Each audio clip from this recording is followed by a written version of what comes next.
Okay, so we are surrounded by technology in the classroom, right? But how much of it is actually changing the way students learn? Today, we're going to break down a framework that helps us move past just using tech to using it in ways that can really, truly transform education. So let's just start with a big question, maybe a little provocative. Is your classroom tech just a fancy pencil? I mean, is it simply a digital version of a pen and paper, or is it fundamentally reshaping how your students actually learn and create? And this is a huge challenge for so many of us. We've got devices, we've got software everywhere, but the real test, well, that's integrating them in a way that actually improves learning. The good news is, there's a model that's designed to help us do exactly that. It's called the SAMR Model. And the real genius of it is that it shifts our focus away from the tools themselves and onto the learning task. It forces us to ask not, hey, what tech can I use? But instead, how can tech fundamentally change this whole learning experience? Think of the model as a kind of journey, one that moves across 4 distinct levels. You start with simple enhancements, and you move all the way to a total transformation of the task. So let's break down each of these steps. We're going to start with the first 2 levels, which are substitution and augmentation. You can think of this whole stage as being all about enhancing the tasks that we already do in the classroom.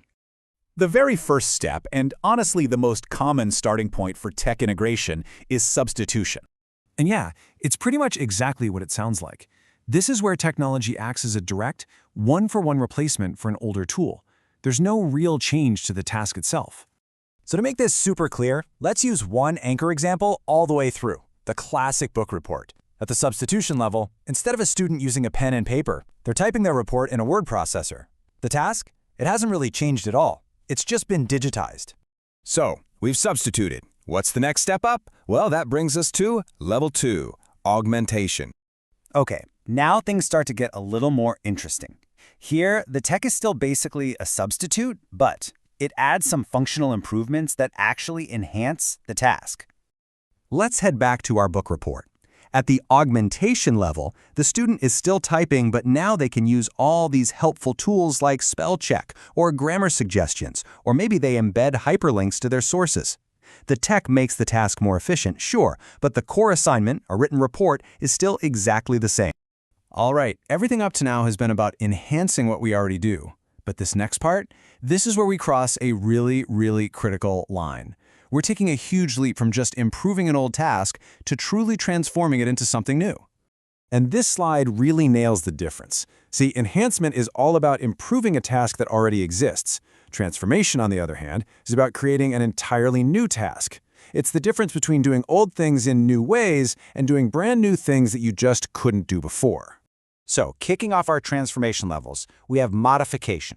And this is where the tech allows for a pretty significant redesign of the work students are doing. You know, at this point, technology isn't just enhancing the task anymore.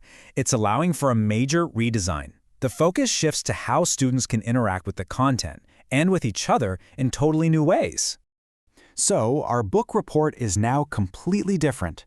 Instead of a solo assignment, imagine students are co-writing their analysis on a shared document, using commenting tools to give each other live peer-to-peer feedback. See, it's not a static report anymore. It's a dynamic, collaborative process.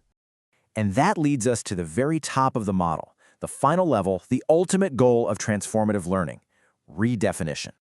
This, right here, is the magic moment. Redefinition is all about creating learning experiences that, quite frankly, could not exist without the technology. We are talking about tasks that were pretty much unimaginable in a traditional classroom.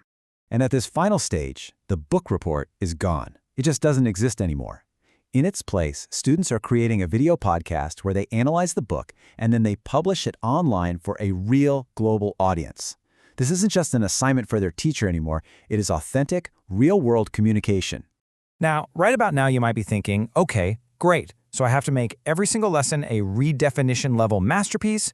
And no, absolutely not. That's a really common and important misunderstanding about this model. The goal isn't to live at the redefinition level. This isn't some ladder you have to climb and then just stay at the top.